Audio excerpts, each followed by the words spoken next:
बेटियां बोझ। साधना के विवाह को 2 वर्ष भी पूरे नहीं हुए थे कि दुर्भाग्य से अनूप की हत्या कर उसके जीवन में हमेशा के लिए अंधकार कर गया।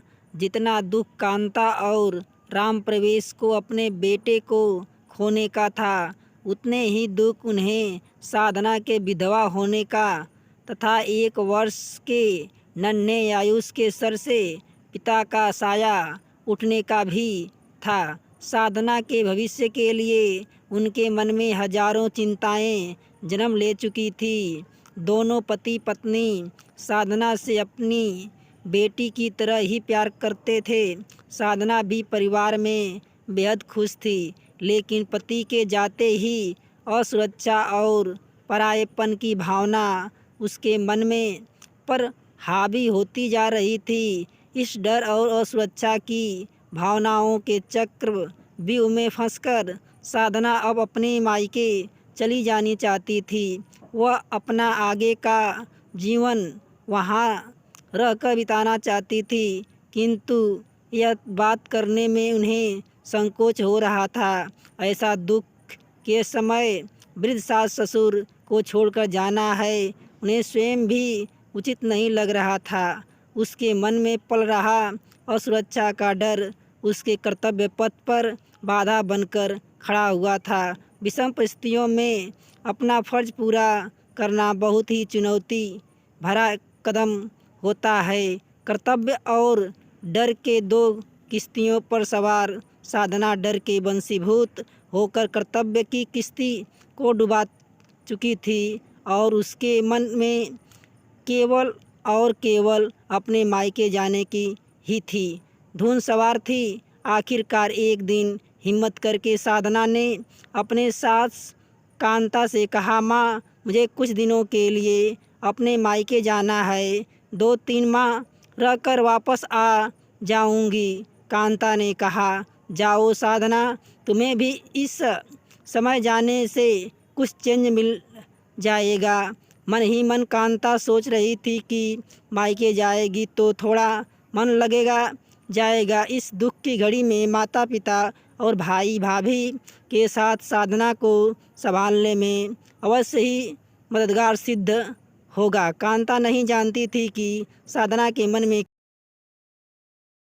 अपने मायके आकर और साधना इत्मीनान में थी कि दुखों के साथ ही सही कम से कम माँ के घर वह सुरक्षित रह सकेगी। माता पिता और भाई भाभी ने भी इस दुख की घड़ी में साधना का बहुत ख्याल रखा। समय अपनी गति से आगे बढ़ता जा रहा था। धीरे धीरे घर में सभी लोग को जब यह लगने लगा कि साधना तो हमेशा के लिए ही आ गई है, तभी से सबके व्यवहार में बदलाव आने लगा। अब तक साधना को आए हुए 3 महीने बीत चुके थे और वह वापस जाने का नाम ले ही नहीं रही थी। कांता अक्सर ही साधना को फ़ोन करके उसके हाल चाल पूछती रहती थी। कांता और राम प्रवेश को अकेलापन खाए जा रहा था। वह तो साधना को शुरू से ही बहुत प्यार करते थे और अपने बेटे अनूप के जाने के बाद उनका यह प्यार और अधिक बढ़ गया। अपने पोते आयुष में उन्हें अपने बेटे अनूप की छवि नज़र आ रही थी। आयुष की वजह से घर में उनका मन लग जाता था। एक दिन उदास मन से कांता ने फ़ोन पर पूछा, साधना बेटा वापस कब आओगी? साधना ने बात को टालते हुए कहा, माँ, बस कुछ दिनों और रह लूँ, फिर आ जाऊँगी। जल्दी आ जाओ बेटा, तुम्हारे और आयुष के बिना घर सूना हो गया है। बिल्कुल मन नहीं लगता, तुम्हारी बहुत याद आती है। पिछले कुछ दिनों में साधना सोच कर रही थी कि घर में सब लोग अकेले में कुछ बात करते हैं, किंतु उसके आते ही वह सब चुप हो जाते हैं। एक दिन साधना को उनकी बातें सुनाई दे गई। साधना की माँ कह रही थी, कोई 2-4 महीने की बात तो है नहीं, आगे चलकर जीवन में बहुत सी कठिनाइयाँ आएंगी। हमारा जीवन तो आज है, कल नहीं। भाई भाभीियों के साथ पूरा जीवन बिताना आसान नहीं था। घर में छोटी छोटी सी बातों से बड़ी बड़ी बातें जन्म लेती हैं और रिश्ते खराब होती हैं। हम सभी साधना को बहुत प्यार करते हैं, किंतु इस समय सही निर्णय लेना बहुत ज़रूरी है। मैं सोचता हूँ कि हमें साधना को समझाकर उसके ससुराल वापस भेज देना चाहिए, क्योंकि वहीं उसका असली घर है। तभी बीच में भाई ने कहा, एक और जवाबदेही का बोझ मैं नहीं उठा सकता। साधना की भाभी ने कहा, हाँ, हमारे भी 2 बच्चे हैं और साधना का बेटा आयुष। बच्चों की लड़ाई झगड़े से भी मनमुटाव होते हैं, कभी कभी आने से प्यार बना रहता है, हमेशा साथ रहना ना बाबा, मुझे तो यह ठीक नहीं लग रहा है। वैसे भी साधना की सास ससुर तो इतने अच्छे हैं, कितना बार उनको फ़ोन आता है कि साधना तुम कब वापस आओगी। साधना की भाभी की बात ख़त्म होती है, उसका भाई कहने लगा, साधना अपना कर्तव्य से मुंह मोड़ रही है। माँ, उसे ऐसा नहीं करना चाहिए। सास ससुर के लिए भी तो उसका फ़र्ज बनता है ना। बूढ़े माँ बाप अपने आप बेटा खोया है और उनके पोते को भी उसने अलग कर देना तो उन पर अत्याचार ही होगा। साधना के पिता खामोश थे, उनकी आंखों में अश्क भरे हुए थे।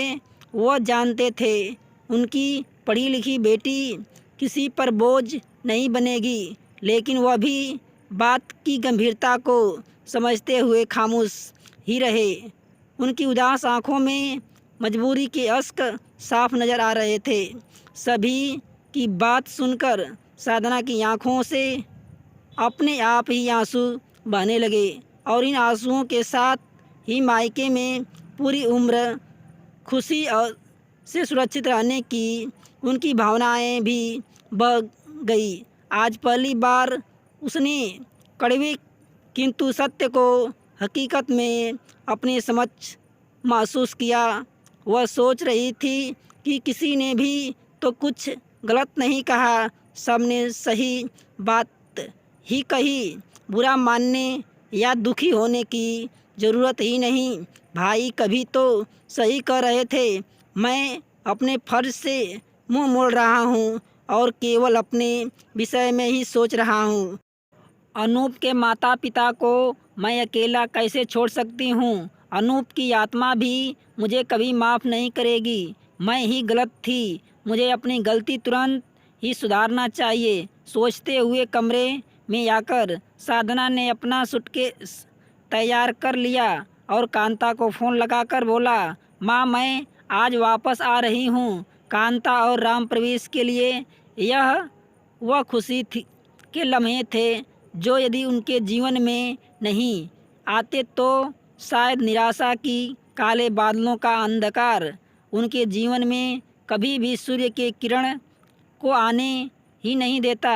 साधना के घर वालों ने जब उसे सूटकेस तैयार करते देखा तब उसके पिता ने उसके सर पर हाथ फेरकर उसकी परेशानी का चुम्बन लेकर कहा, बेटा, यही सही है तुम्हारा, इस निर्णय पर मुझे गर्व है। साधना ने अश्क भरी आंसुओं से पिता की तरफ देखा और इतना ही कह सकी, पापा, मैं बहुत बड़ी गलती कर रही थी। लेकिन दोस्तों, आज का कड़वा सच है, बेटी को कोई नहीं रखना पाता। वह तो साधना की सास ससुर जैसे अच्छे इंसान हैं दुनिया में बहुत कम लोग होते हैं, लेकिन अपने माँ बाप बेटी को बोझ लगने लगते हैं। बेटी जब बोझ लगती है तो पैदा ही क्यों करते हो। भगवान से दुआ करता हूँ कि ऐसे माँ बाप को कभी बेटी पैदा न हो। दोस्तों, यदि कहानी अच्छी लगे तो लाइक, शेयर, सब्सक्राइब अवश्य करना।